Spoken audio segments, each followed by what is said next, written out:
And the final play of the game will be a give to Myron. And Rapid City will come away as your MAC champions again. And hopefully we'll have secured a berth in the college football playoff. Welcome to the College Football Playoff Selection Show. Let's find out who's in. Now, we'll start with number 1, and it's no surprise that the Gators are sitting there after winning the SEC and thrashing A&M in the SEC title game. Let's see who's hitting the Fiesta Bowl at the number 2 spot. And it's Michigan. The Wolverines finish as Big Ten champs with 2 losses, one of those to Rapid City, so we'll have to see who plays them in that 7th spot. Now, 1 loss Georgia comes in at number 3 in the Sugar Bowl, with their only loss being in overtime to number 1 Florida back in October. Now, let's head over to the Rose Bowl. And Clemson comes in at number 4. Clemson holds 4 top 25 wins and avenged their only loss to Pitt in the ACC title game. So who's playing them in the Rose? Penn State gets the nod with their signature win this season coming against Ohio State in blowout fashion. So how about the Sugar Bowl with Georgia? We just mentioned them, and here they are. The Buckeyes will dance with the Bulldogs as they slide in at number 6 with 2 losses. That blowout to Penn State in Happy Valley, and a close loss in the game versus Michigan in Columbus. Speaking of the Wolverines, who's partying with them in the Fiesta? The Rapid City Stegos. They make their first ever CFP appearance in a rematch. Of course, the Stegos upset the Wolverines early on in the season. It is their signature win, so a revenge game may be bad news for the MAC champs. That is their only ranked win on the season. So who gets the final spot?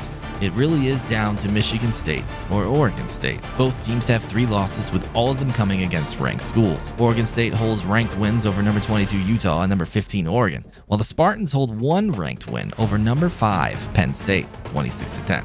That came 2 weeks ago, and while Oregon State did beat Oregon 2 weeks ago as well, their final game was a loss to number 10 Stanford, 48-32 at home. So, in the final spot of the CFP in the Peach Bowl, getting the pleasure of facing number 1 Florida is the Michigan State Spartans. The committee must have a little recency bias here.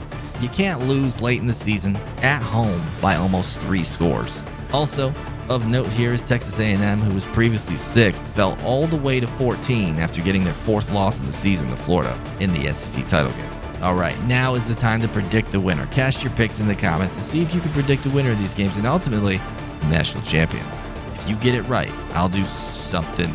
I'll do something cool.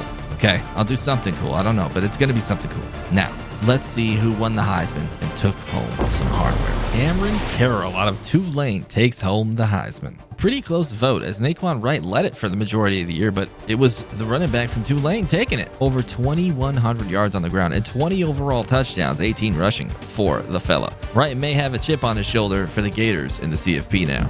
How about some more hardware? Brent Joseph wins the Chuck Bednarik and the Jim Thorpe Award. What a season for Brent Joseph. Swan Toa wins the Lombardi, and look at this. Joey Galloway wins AP Coach of the Year for guiding the Stegos to their first ever CFP appearance. Now let's see who made the first team All-NCAA from Rapid City. The defense is on display, which is a bit surprising because they were a little bend but don't break.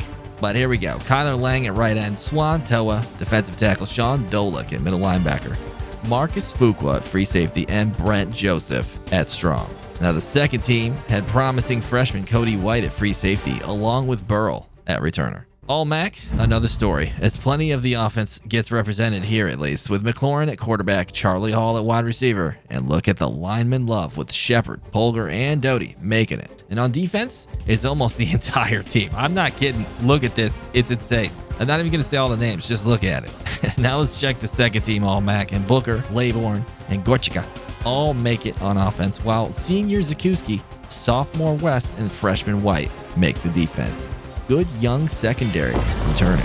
Hey, that'll do it for the College Football Playoff Selection Show. If you liked it, drop a like, and I will see you, Rapid City versus Michigan, first round, College Football Playoff, next.